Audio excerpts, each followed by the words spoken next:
ازيكم في كلام ماما حلقة جديدة.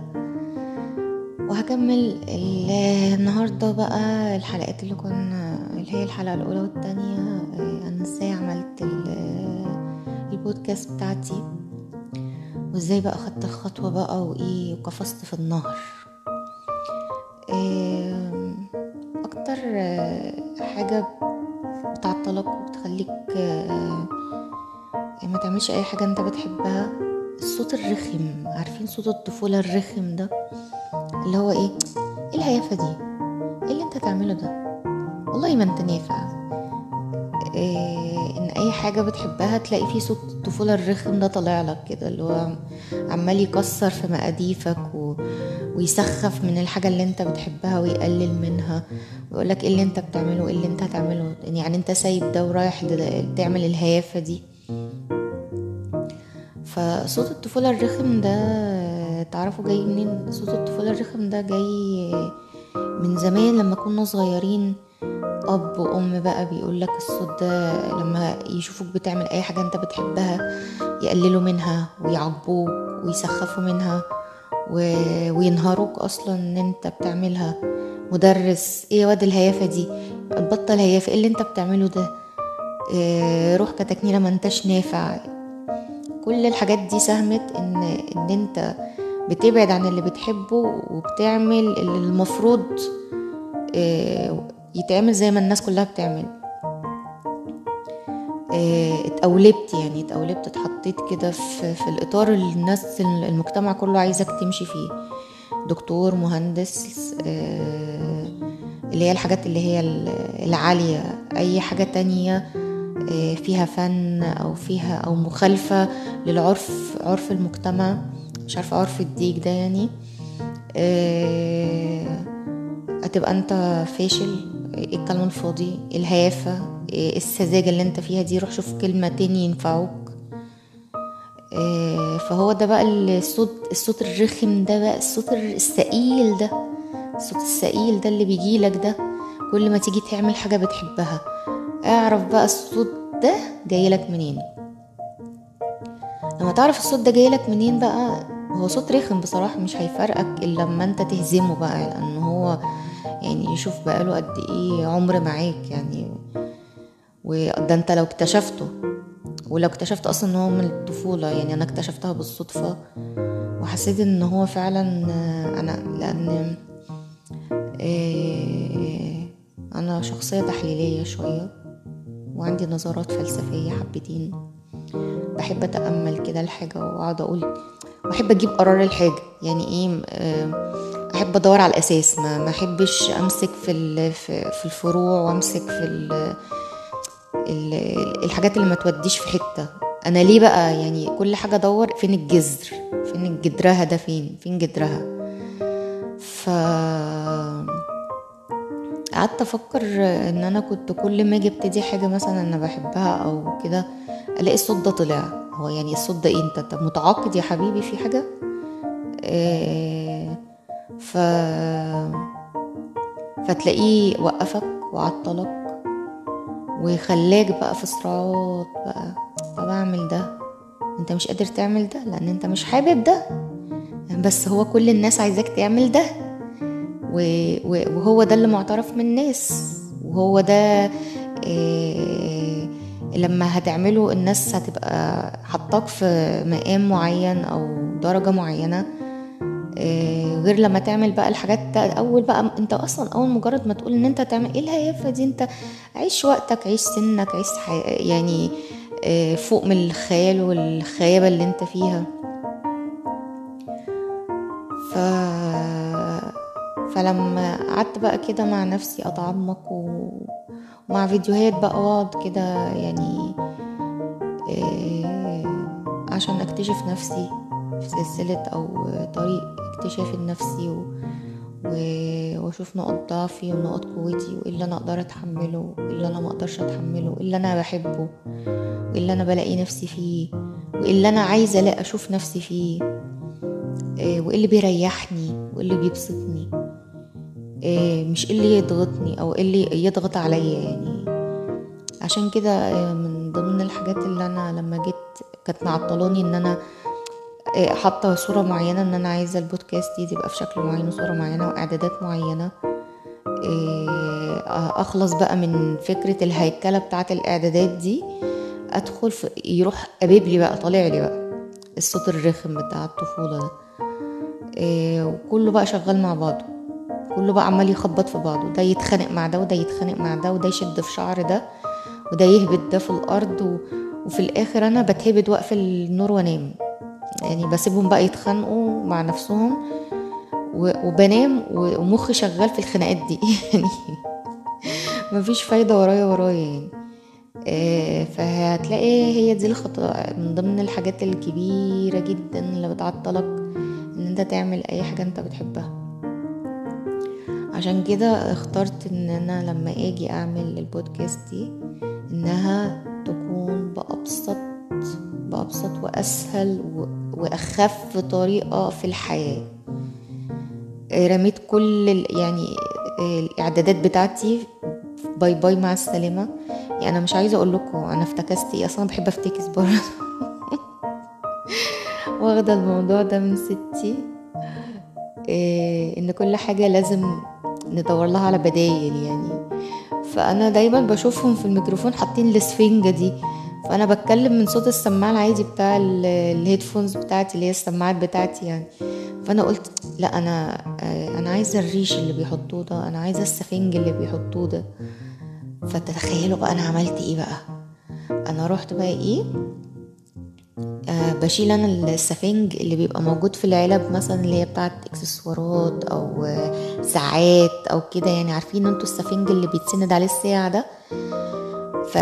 فانا كنت شايلة حاجة كده زي دي كده، رحت جايباها بيضة كده جميلة، رحت جايباها وشقاها كده زي البطيخة عشان وقت ما اجي اتكلم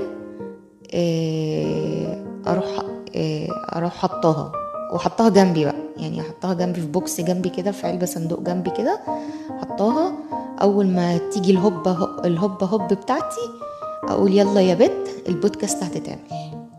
بس اسهل من كده انا مش عقدها ولا كركبها. كفايه التعقيدات والكركبه اللي كانت في حياتي كلها، في كل خطوه وفي كل اختيار في اي حاجه في الدنيا. ف وهي انا حطاها جميله اهي، انا مش راضيه اتك عليها عشان ما تعملش صوت خرفشه بقى، عشان ما تاثرش على الصوت. ومديه التاثير مش مديه التاثير انا مش مديه التاثير. خليك بسيط وانتعش بلا هم، يعني خدنا ايه من الكركبه والتعقيد.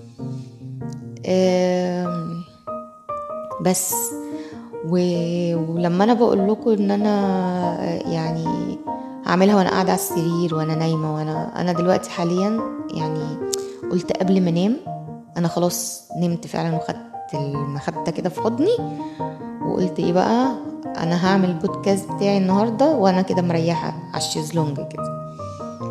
بس مش هضغط على نفسي، مش هعقدها ومش هكركبها ومش هعمل اي حاجة فيها اعدادات. رميت الاعدادات ومش هتجه الى الطبطبة بس. فالحاجة اللي بحبها هعملها منتهى البساطة، بسطها وما تكركبهاش. عايز تبتدي في اي حاجة بتحبها بسطها وما تكركبهاش، وشوف ايه الحاجات اللي بتوقفك وبتعطلك ومعطلك لغاية دلوقتي عن الحاجات اللي انت نفسك تعملها. اذا كان بقى صوت الطفولة الرخم ولا مثالية الاعدادات. بقولك جبت سفنجة ساعة وحطيتها يا عم والدنيا ماشية وحلوة وزي الفل. انا مش عارفة ايه اللي احنا كنا بنعمله في نفسنا ده. هو احنا مش عملناه في نفسنا، هو اتعمل فينا. احنا اتعودنا دايما ان احنا لازم نرص الرصة كده عشان نبتدي اي حاجة. محدش قال لنا اشتغلوا بعفوية في اي حاجة حتى في مدرسة، يعني هو اصلا تكنيك مجتمع وخط مجتمع. والعرف بتاع ديك المجتمع مخليك ان انت لازم تعد العدة والاعدادات ولازم تعمل الحاجة اللي المجتمع هيأشر لك عليها ويقولك انت صح. جيت خالفتها هيقولك لأ، نو، انت كده مش على انت مش من مستواي. عارفين انتوا الكلمة دي؟ انا مش عايزه اكون من مستواكم يا سيدي، انا مش عايزه اتحط في اي حاجه من اللي انتوا بقى هتمشوا يمين انا همشي شمال، هي بقى هتمشي معايا كده من الاخر يعني. وانا اصلا يعني خلف خلاف، انا شريك المخالف. ما انت انا ما اتأمرش، مواليد السبعينات ما بيتأمروا يعني، ما تجيش تقول لي اعملي، هتقول لي اعملي مش عامله. فانا ما حدش يقول لي ويديني اوامر بس. فالحمد لله الحمد لله اكتست يعني اكتست اللي هي خطوة الإعدادات المثالية، واكتست صوت الطفولة الرخم. وعلى فكرة عايزة أقول لكم حاجة، إن أنا كل ما أجي أعمل حاجة ألاقي الصوت ده ابتدى يطلع تاني. وهتاخدي إيه من كده، وإيه اللي أنت بتعمليه ده، وإيه الهيافة دي، وبتكلمي مين ومين هيسمعك. عارفين أنتوا الموال ده؟ بس عارفة اللي يعني إيه، أنا عمالة بقى يعني على النقيض بقعد أقول لنفسي يعني انتي سهلتي على نفسك، والمفروض دي حاجة انتي بتحبيها، مش هتعمليها ليه؟ عايزة تعمليها وانتي نايمة اعمليها وانتي نايمة، عايزة تعمليها وانتي قاعدة اعمليها وانتي قاعدة. او انتي سهلتي على نفسك، مفيش اي حاجة بقى هتخليكي تبقي شايلة الهم، مفيش حاجة هتضغط عليكي، مفيش حاجة بتقولك ايه لا انتي لازم تخصصي بقى مكان ووقت وتاخدي فورمة وشكل وتعملي بقى معرفش ايه، والاعباء النفسية بقى دي كلها مش موجودة. ملكيش حجة بقى، حجتك ايه بقى؟ مفيش. فدي كانت طلعتي النهاردة، وده اللي خلاني اطلع النهاردة، ان انا بسطتها ما كركبتهاش. وصوت الطفولة الرخم ان شاء الله اعدام اعدام. انا وراكوا الزمن طويل، كفاية اللي انت عملته فيا عمر بحاله، والله ما هسيبك. بصوت احمد زكي.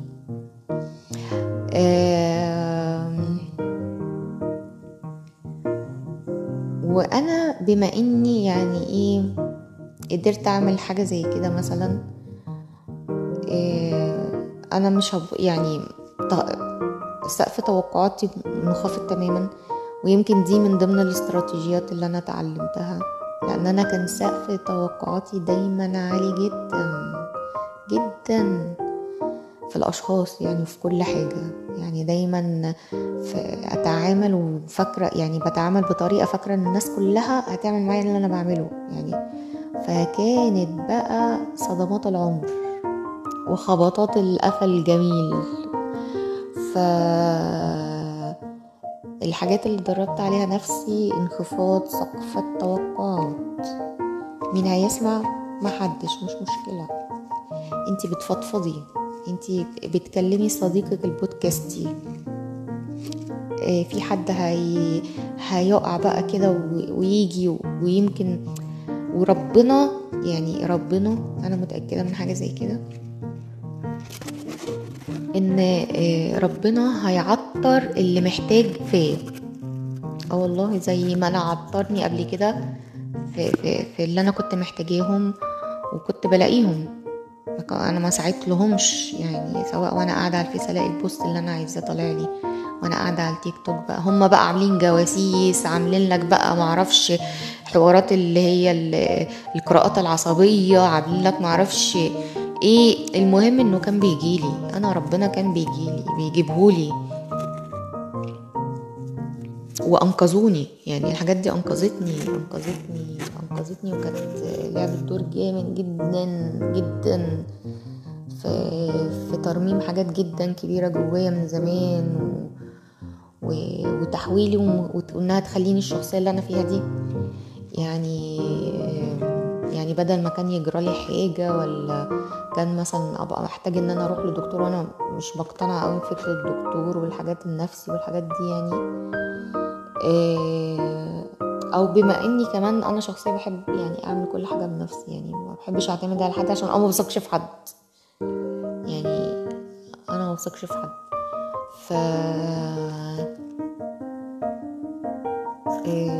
الفيديوهات دي، وكل حاجة اثرت عليا. فانا صوت الطفولة الرخم اللي يعني ان شاء الله هبيده لما يجيلي، هقوله كتم، اسكت انت، ما تتكلمش خالص. اللي هيحتاجني ربنا هيسخرني وهيسخر ان هو يلاقيني.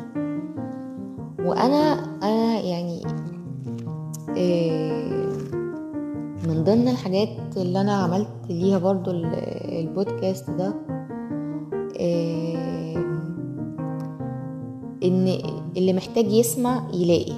يعني ايه؟ يعني انا مش بوجه كلامي لحد معين او كده، انا بحكي تجربة، والتجربة دي ممكن تنور لمض في دماغ حد، او تساعد حد، او يعني تخلي حد يعني جاله عنده احباط ان هو يعمل حاجة وتروح منتشلة، فهيسمعها اللي محتاجها. لان برضو من ضمن الحاجات اللي انا كنت بعملها ان انا كنت بنصح بقلب جامد كل الناس. والله النملة في الارض ممكن اقول لها انتي يا حبيبتي كده هتموتي، هتقابلي شوية مية هيغرقوكي. يعني فطبعا النملة مش فاهماني، مش هتسمع كلامي. فبحال البشر، فده صورة بس مجازية اللي كان بيحصل مع البشر، ان انا يعني اي حد كنت اقعد انصحه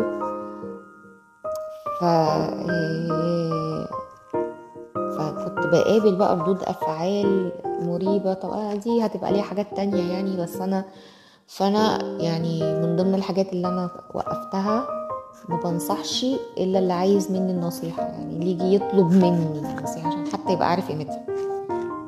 يقولك يعني النصيحة في غير اهلها كفر، ده حقيقي جدا جدا جدا.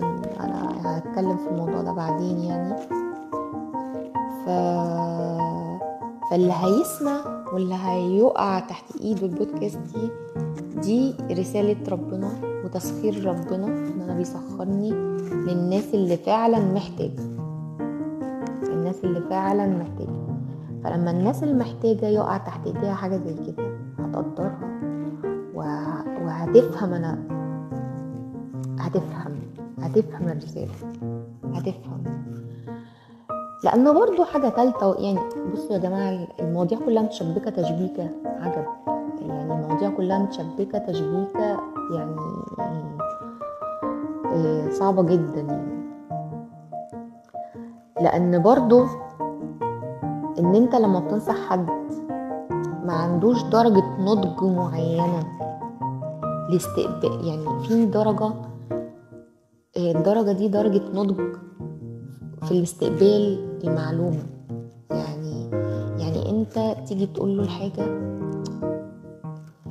هو عشان ما وصلش للدرجة دي هيجي يستقبلها بقى ويبرر لنفسه تبريرات عشان هو مش عايز يعني ايه يسمع الكلام اللي انت بتقوله. هيقول عليك هبل، مجنون، معقد، يتخانق معاك، يشتمك، يخصمك، لانه ما وصلش للمرحلة تقبل النقطة اللي انت بتقولها. هو مش فاهم انت بتقول ايه، فانت كده بتثير مخاوفه، فبيروح بقى عامل عملية اسقاط بقى، وعملية بقى ايه، ان هو بقى يروح حدفك بالطول. فاللي هيسمع واللي هيوصل له اللي انا بقوله ده لازم يبقى عارف ان هو وصل لمرحلة الاستقبال، يعني وصل لمرحلة النضج والاستقبال، لمست معاه، اللي هو لمست معاه يعني ايه،